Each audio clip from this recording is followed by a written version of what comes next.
G'day guys and girls, and welcome back to another edition of SuperCoach Edge, of course, BBL edition for the last time, heading into the last round, of course, and let's get into how I performed coming out of round 8. Well, as you can see there, I ended up scoring 730, so pretty happy with that, in the top 2% of scores, as you can see there. And then in terms of ranking, finally cracked the top 500, which was the goal, the very, very least, at this stage of the season. So went up 214 ranking spots to now sit ranked 374th overall out of 51,699. So I guess if you extrapolate that out and compare it to, say, AFL Supercoach, which I think had around about 150,000 people playing, I guess in comparison, it's around about ranked 900 or thereabouts, if you sort of, times that by 3, if that makes sense. So, yeah, not too bad as the way it is, or ranked around about the 1,000 mark, if you want to sort of round it up. But yeah, pretty happy with that. 374, as I said, was aiming a couple of episodes ago or rounds ago to try and crack the 250 mark. Don't know if I can. We'll have a look at in terms of where we sit, in terms of how many points behind the person that is ranked 250th, to try and work out if we're any chance. If it's 50 to, under 100 points, maybe, but over 100 points, I reckon, in one round to try and make up, unless you kind of got a pod captain or a pod VC, which I think this week, a lot of people will be going for the Emu himself, Daniel Sams. I think, a lot of trying to make up ground is going to be very, very hard unless you go ultra pod. But of course, as you can see here, the team value almost cracked the 2.6 million mark there, which is absolutely incredible. As we'll delve into my team in a moment, you'll see there's a few blokes that I've got on the buy for the Brisbane Heat, which, let's do it now so you can see visually what I'm talking about. I've got, obviously, Brisbane Heat, Walter, who's priced over 200k, and likewise the X-Man in Bartlett. Both of those guys I can, obviously punt this week to afford some higher priced players. So the higher, team value has allowed me to, splurge as much as I want now. So I'll need to work out who I bring in. And of course, bit of a segue into round 9. As you can see here, Sydney Thunder, they do have their double to round us out for the Supercoach season. So it just really comes down to how many Thunder players you want to have in your team. As you can see here, before trades, I have 1, 2, 3 players in the form of Warner, Sams, and Sanger, and Salzman there, who has been my loophole player over the past 2 to 3 rounds. He won't be of any use now, obviously, because the Thunder were playing in the first game against the Strikers. So the other train of thought is potentially using one of these Heat players, or keeping one of these Heat players in the form of Bartlett or Walter as a loophole option as well, which saves me having to use a trade to bring in another loophole player. As you can see there, Burden as well. He was my captaincy loophole, or VC loophole, I should say, in round 8, and he will be my loophole option going into round 9 as well. So a bit of a segue back to how I performed in round 8. As you can see there, the Messiah M. Short, he was my VC, ended up locking in his score of 88, and glad that I did that, because outside of him, I probably would have put the C on Maxwell, which was a difference there of a score of 32 points. So ended up being a nice little win in that respect.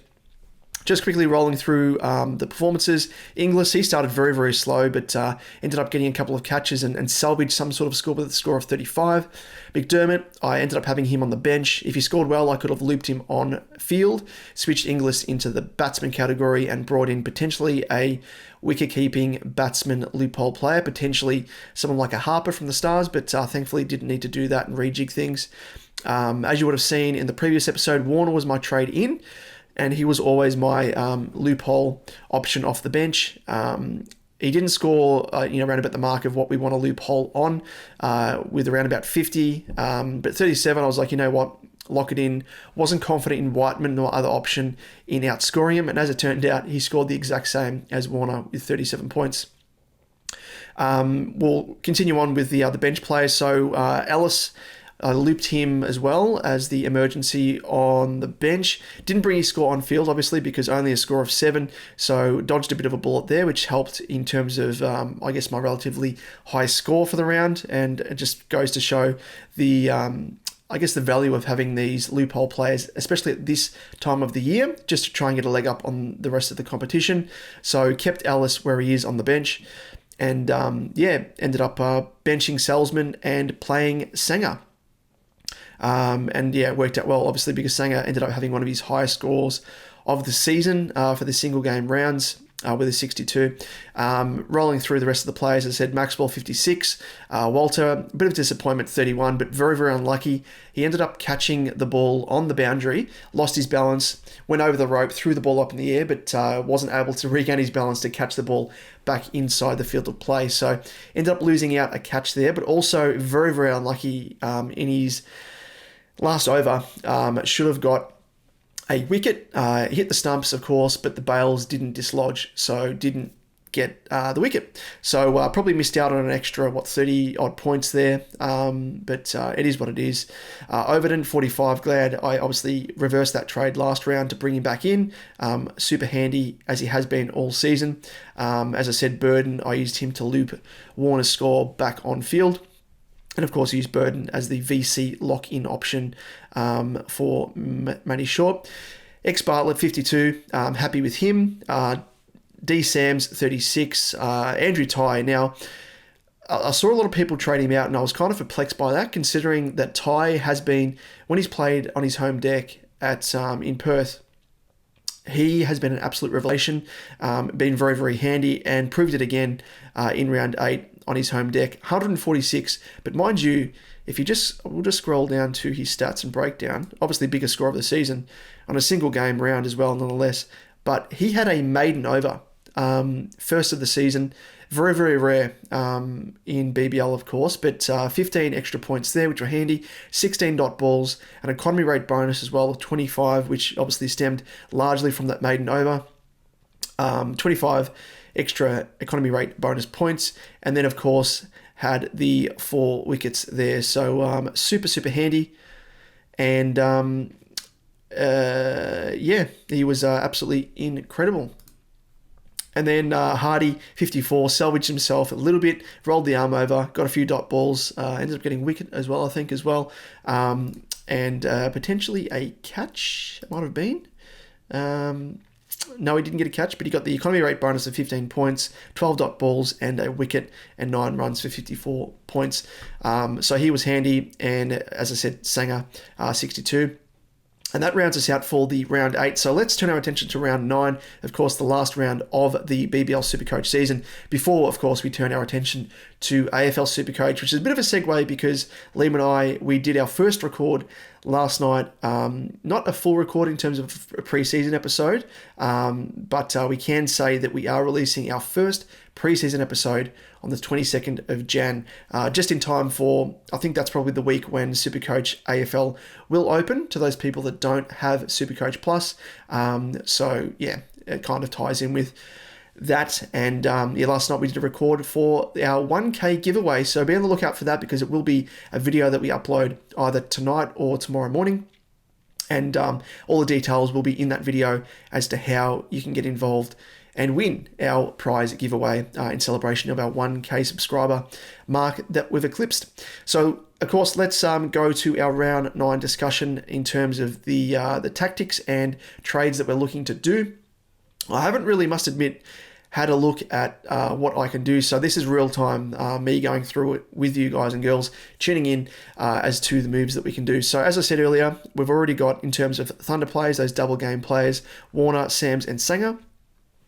So it just comes down to a matter of how many Thunder players that we need. So I will say, I'll go across to here and show you the Thunder, because off the back of the Renegades beating the Stars, the Renegades have actually pushed the Thunder back down to the last spot on the table.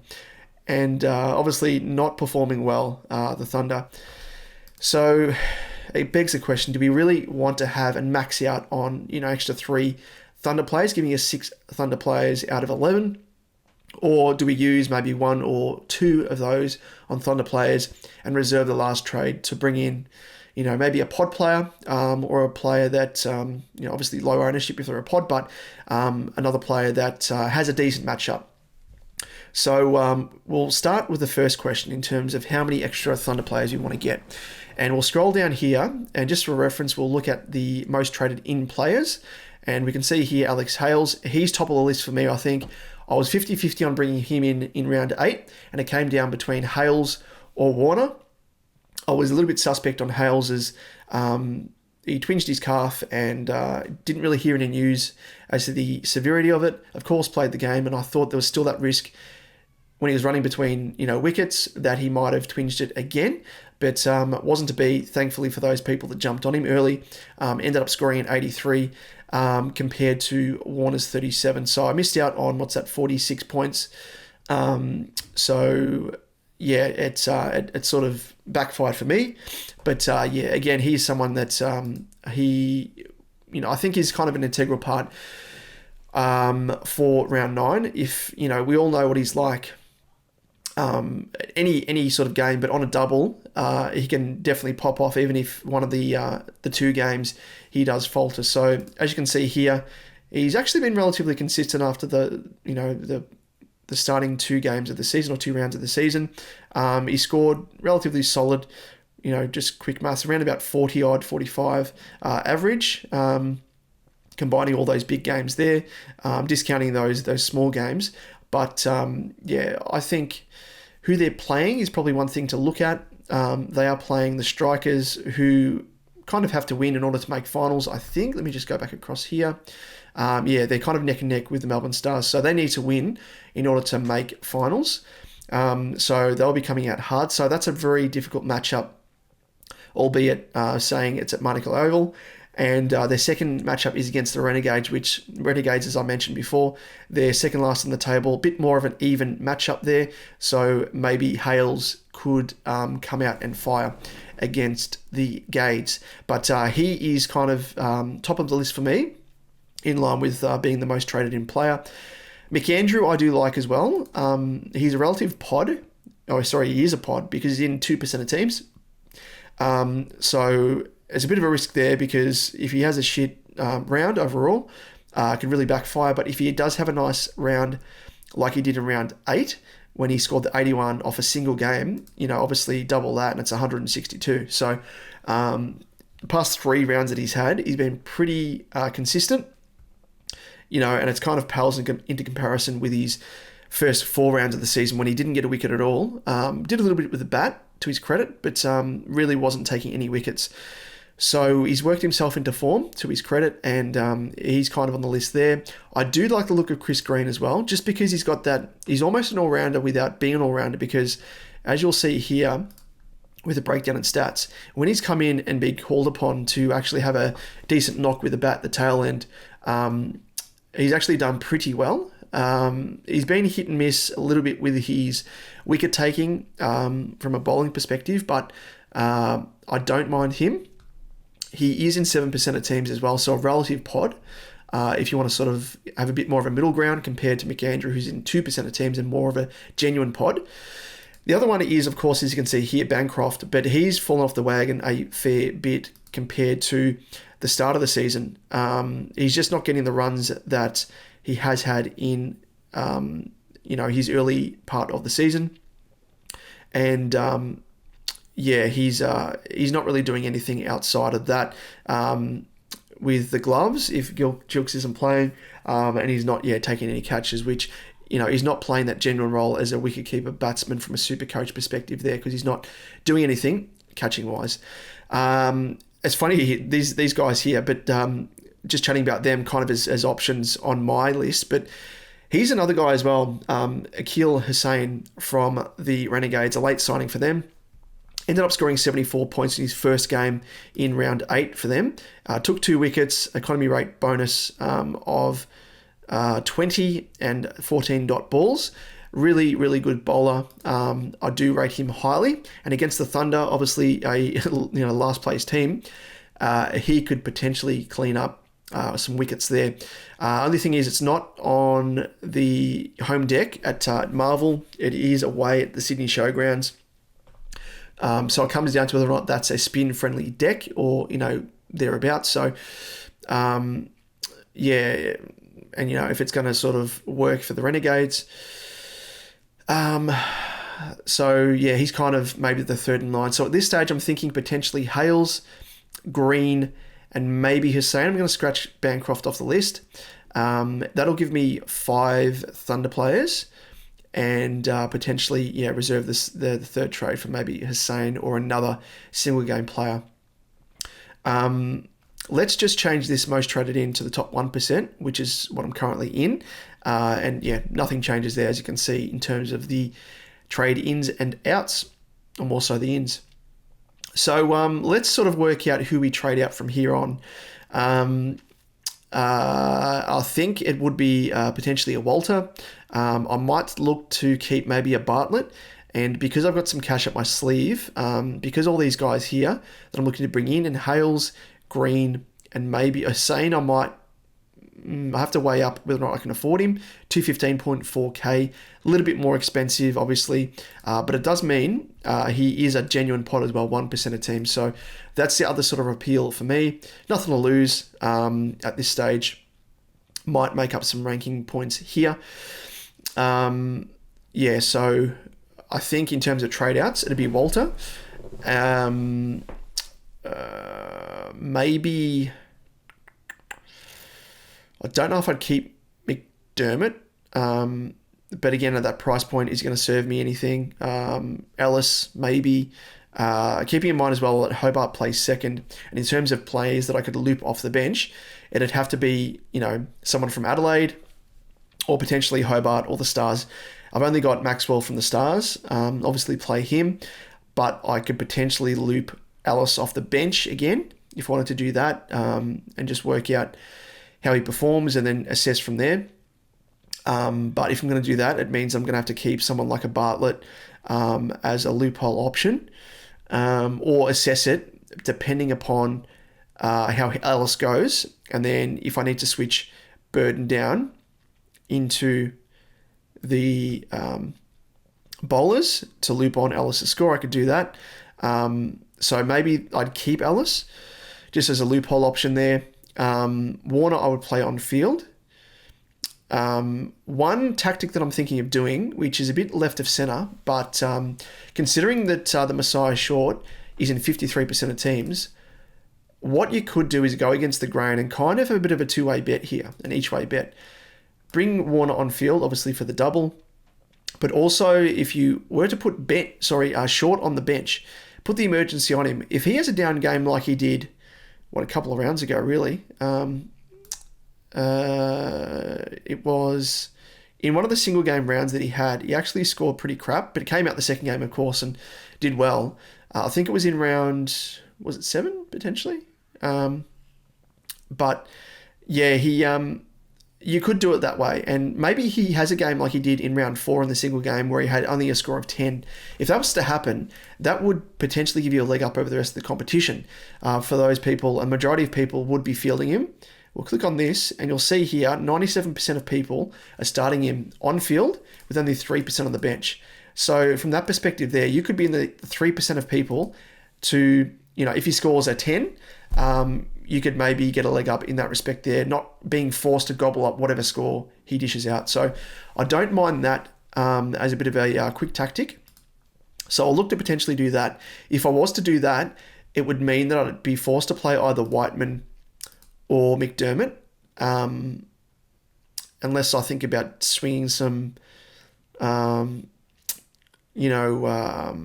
DPPs from the bowlers into the batsman category, or work out, just reserve a trade and then work out from there.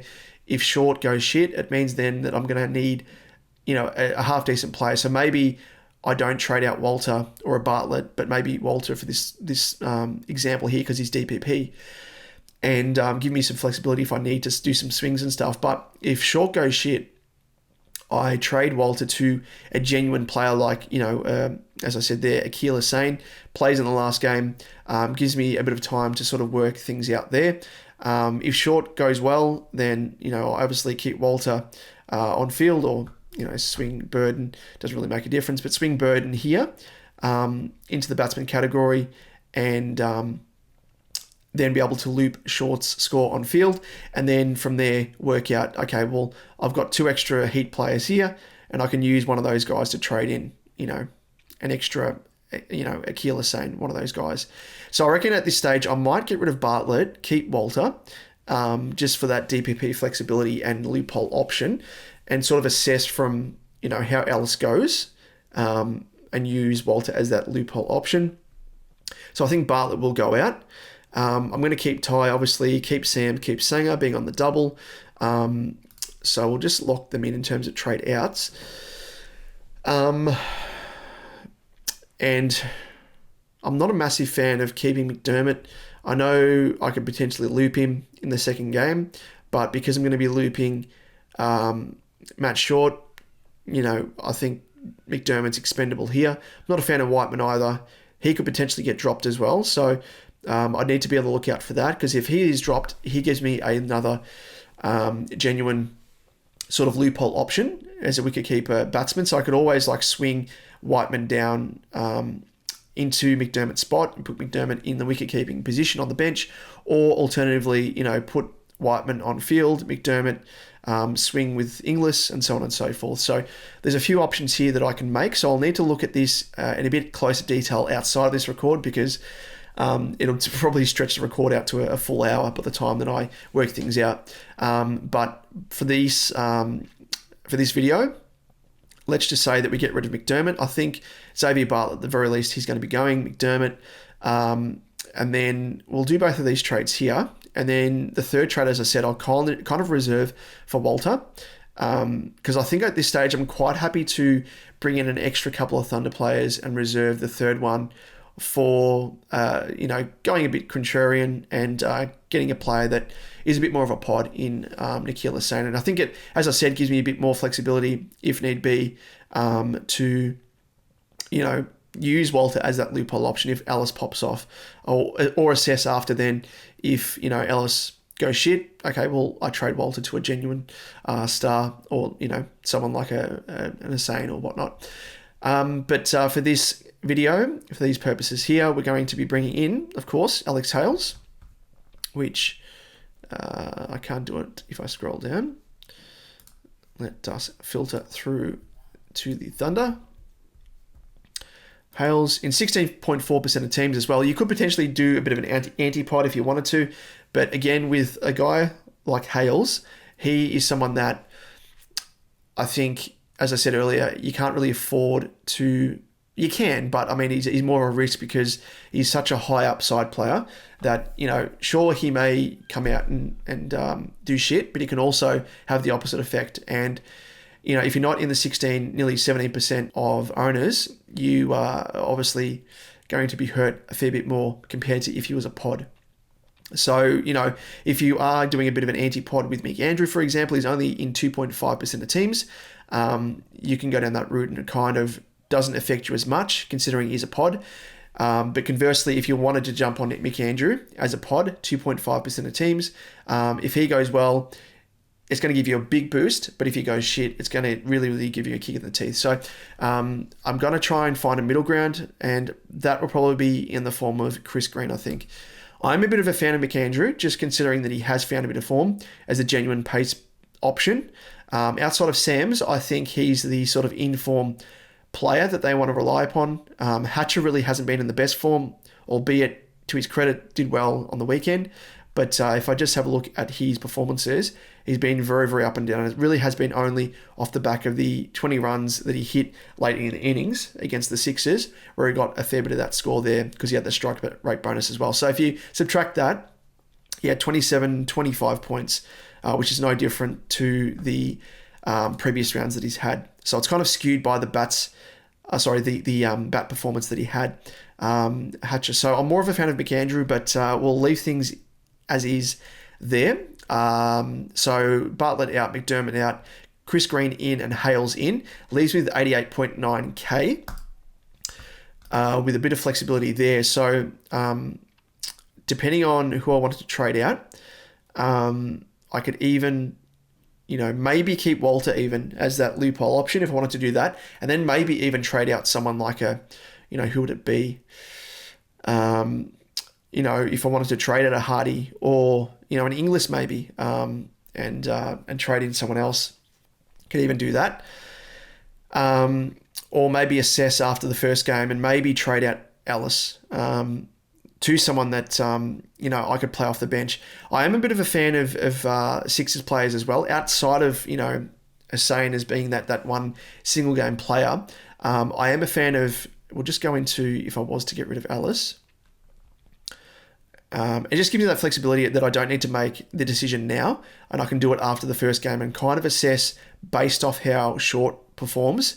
And if I want to sort of get in a bit of a pod option or a single game player that won't be as highly sought after compared to the Thunder players on the double, I could potentially do that. So in terms of Sixer players that I'm keen on, they would be in the form of Dwarshuis, which again in 5.3% of teams is a nice pod.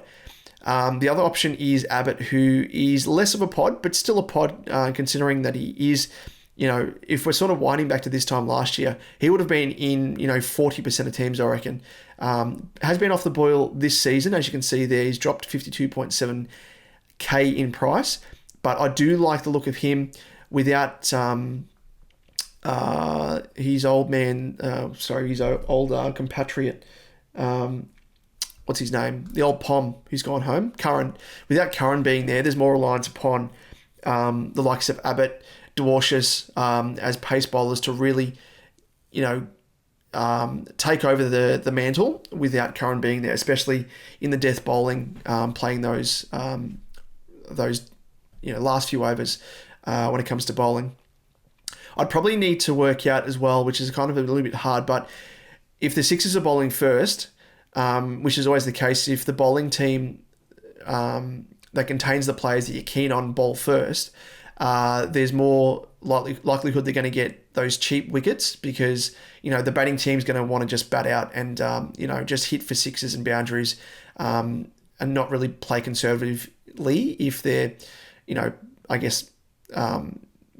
batting second. Or, if the Sixers are bowling second, there's less likelihood that they can get easy wickets. So Dwarshuis and Abbott I'm keen on as well. But if I wanted to do that, I'd be able to do it with the cash that I've got here. And able to afford both Abbott, obviously, and Dwarshuis very, very easily. So that's my other option as well. But I think at this stage, I'll keep my extra trade up my sleeve. But that's kind of my thinking. I could always, last second, bring in McAndrew, but that would give me, obviously, 6 Thunder players. As you can see here as well, I'll need to work out who is benched as well.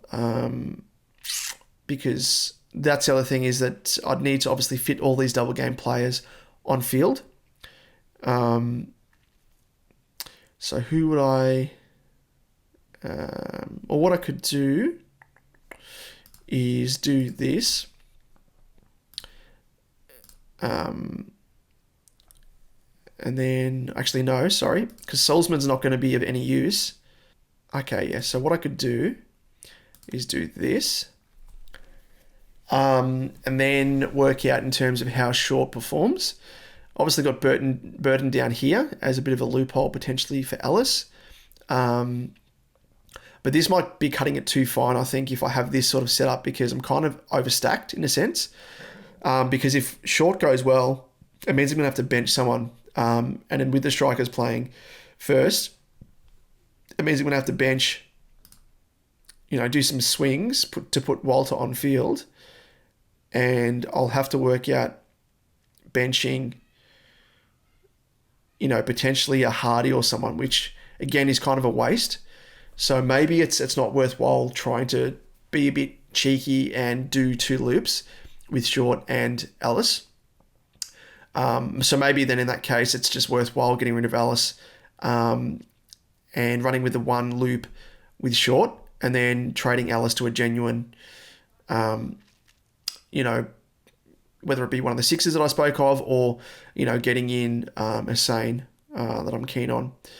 Because, yeah, I could always, as I said, try and loop one of the double game players from the Thunder, but I'm not big on that because, as we've seen with, in the past, McDermott on his double, he went shit in his first game and his second game, absolutely killed it. So there is the risk there of shooting yourself in the foot and kind of wasting a trade on, especially if you're doing it with any of these Thunder players that you're trading in. So this is probably one setup I could do. But yeah, it means that I'd need to really work out who I bench of these bigger name players, which is kind of a bit of a waste, I think, in having them on field. So I'll need to work this out offline, I think. Otherwise, this video will drag out and out. But this is kind of one scenario. The other scenario is trading Ellis, as I said, to just out and out a genuine player. Or actually, because Hardy's still going to be on the bench if I do that.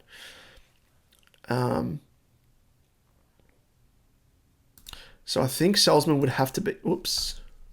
Salzman will have to be on the bench because he's going to be of no use. I'll need to work that out as to where he sits. And I've still got DPP swings with Walter. So maybe I do that. If Short goes shit, then Hardy swings with Walter. And if Short goes well, which he should, hopefully, Hardy swings back to there. Walter stays on field. Should we use Burden? Because Burden's more the loop because he's at that cheaper price point. And that'd be sorted for that scenario. And then with the bowlers section, I could keep Ellis. If Ellis goes shit, if Ellis goes well, I'll just keep it as is. But it means that Hardy stays on the bench. Not ideal. But I think I'd almost need to set myself a benchmark because I reckon if Ellis scores any less than 50, I'd be happy to, get rid of or not take Ellis' score in order to trade Walter to a genuine player and decide between playing Hardy or trading Walter for a genuine, superstar and Hussain or, one of those pod players from the Sixers. But yeah, I'm almost overstacked here. That's the thing. So maybe I use Whiteman instead of getting rid of McDermott, maybe. Don't know if that's going to make any difference. Or just flat out trading Salzman instead. If I just undo changes here, update the trade. I'll see if this works actually. Trade. No, it's not going to work. I'd need to activate my third trade in order to do it.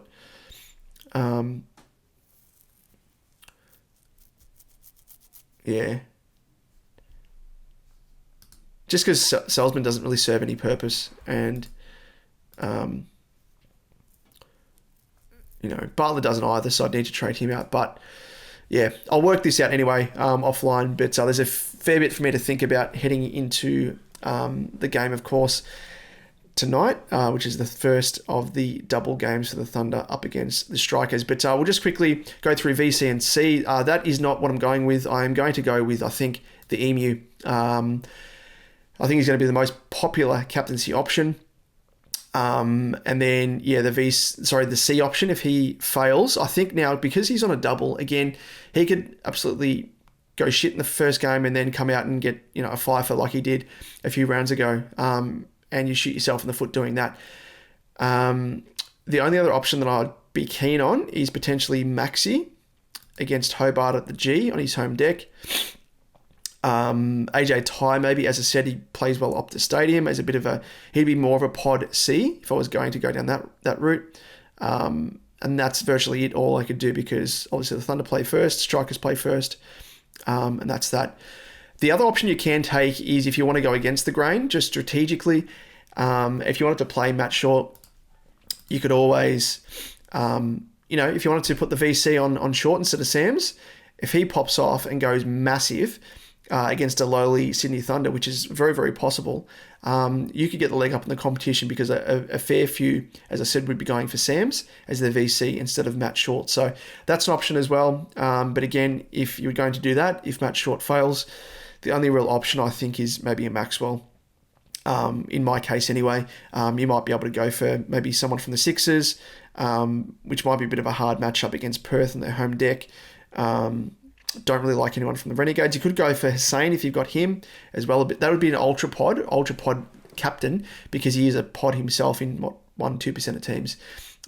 So yeah, that's pretty much that. But I think I'll be going with, again, I'm not sort of set in this strategy of putting Short on the bench, because as I said, it gives me one less option, but it does give me a bit of an each way bet, as I said. So I don't mind doing it.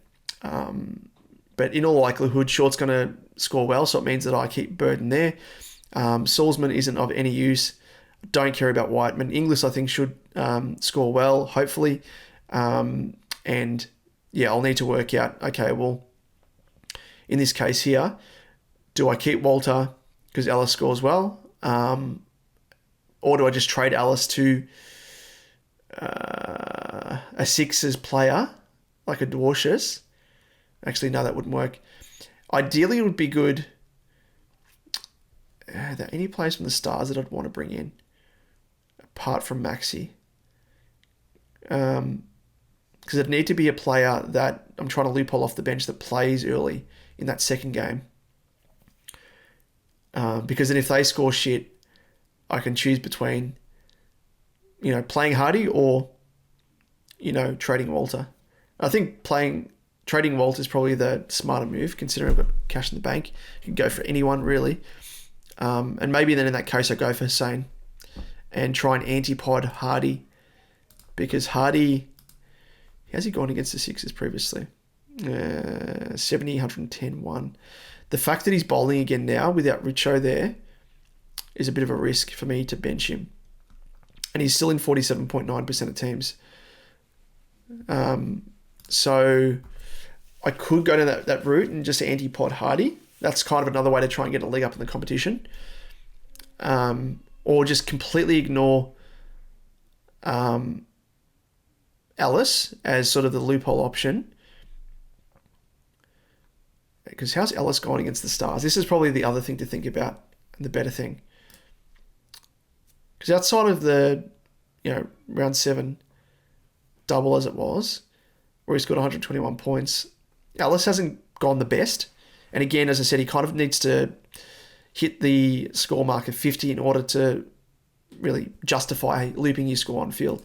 So maybe I'd do that. Maybe I'd be happier to loophole Hardy, because again, same, bit of thought there with Short, in the fact that they're both wholly owned players, and it's a bit of an anti-pod, bit of an each-way bet. If they do happen to go shit, it gives you a leg up on the competition. So maybe I'll do that. Ellis will just be a cheerleader on the bench, and then, assess if Hardy doesn't go well, then I trade Walter to, and it'd have to be someone from the Renegades. That's the only thing.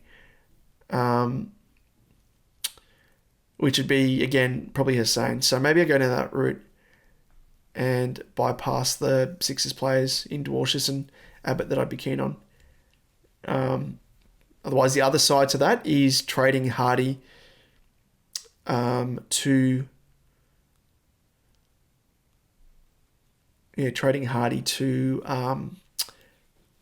a Sixers player and going down the pod route. But I probably prefer that because it's a bit of an each-way bet. As I said, you're still having a look at the scores of these high-owned players. And if they happen to score well, at least you're not shooting yourself in the foot and you can still loop on their scores. But if they go crap, or they go sort of middle of the road, you can work out, okay, well, do I take their score? Do I trade, say, Walter to Hussein and go down that pod route? So I might do that, bit of an each-way bet in that sense there, and leave things as is. So we finally got there, ladies and gents. Finally got there. So this is probably the way that I'll structure up. And yeah, use Short off the bench. If he scores well, leave Burton on field. If he scores shit, I'll potentially again, trade Walter to a better player, whether it's Hussein or whatnot, and then use Burden again as that loop for Hardy, and assess as to how things go, and how I use my trades after that, my trade. But it's a bit to think about. That's probably the best route, I reckon. Bit of an each way bet on both of these highly owned players, because many people trading out Hardy, 1.1%. So not many people are trading him out. And a fair few are trading at Ellis, which is probably fair. But yep, that's pretty much that. Ladies and gents, that's how my team, I think, will structure up. Before I use my last trade, as I said, I'll need to assess how things go in round before I decide how I use my last trade. But it's been an absolute pleasure. Of course, absolute bundle of fun with BBL SuperCoach yet again. This will probably be my highest rank as well. If I can sort of get inside the top 300, I will be absolutely stoked, because I'll just quickly scroll through and show you my ranks. 671 was my finish rank last year. 500 season before. 337, I think that was my highest. Overall, 729. 932. Yep, so if I can get inside the top 300, that will be my highest ranking ever in BBL SuperCoach. So it's been a bit of a roller coaster season, been good fun. We'll see in terms of how far off the top 200 we are. Just as a bit of a, sliding doors as to way things can fall. Won't take long to scroll down if SuperCoach loads quick enough.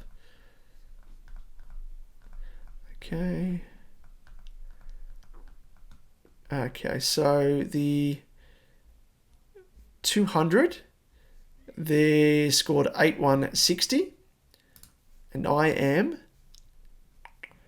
8043. Oh, so it's probably not gettable because it's over 100 points, unfortunately. But 250 could maybe do it. So yeah, I won't do that. Yeah, geez, some of the value of these teams is insane. I mean, I was happy with mine, but incredible. But anyway, ladies and gents, that's the way that things are structuring up for me. Hopefully you've had a good round coming out of round 8, and let us know in the comment section below what you're thinking of doing for round 9. If there's a bit of time by the time that I upload this before the start of the first game for round 9. But again, just to let you know, our AFL SuperCoach content, it is on its way. I know we've had some people hit us up saying, when are you going to start? And I know they're keen. But we want to do it in line with those, the general public, those people outside of SuperCoach Plus, to be able to enjoy the content as well. But we do have, I think we worked out, we're going to have 14 pieces of content rolled out across 4 weeks, and we're going to theme each week in terms of their lines. So defender, forwards, rucks, midfielders, and we'll do a bit of extra episodes as well. A bit of Q&A, frequently asked players, we're going to title them, and a few other things as well, which is kind of extending the microphone to you guys and girls. Let us know what you want us to cover outside of those episodes that we're going to be doing. We won't detail as to what the episodes involve, but it is new. It's very, very new compared to last year and the season prior to that. So look out for that, and of course look out for the 1K giveaway video that we're putting up either this evening or tomorrow morning, which will be on the 15th of Jan. So be on the lookout for that, and how to be involved. You just need to comment on the video, subscribe to our channel, but all the details will be in that video. There's a little bit of a check-in, a little bit of banter with Liam as well as to how things have been going for him, because no doubt you're sick of my absolute mug and my voice. So with that, we'll end this video there, and again, we'll do a bit of a review recap of the BBL SuperCoach season coming out of round 9 for anyone that's interested in terms of how we sort of shaped up in terms of ranking wise. It'll be a bit of a quick video, and yeah, bit of a segue into the AFL SuperCoach season off the back of that, and puts a little bit of a bow on the BBL SuperCoach season. So With that, ladies and gents, thank you so much for tuning in. If you've liked what we've really produced across the BBL Supercoach season, think about giving us a like, give us a subscribe. That would be absolutely awesome. And we'll check in to our next video. We'll see you then. Same time, same place. We'll see you then. Cheers.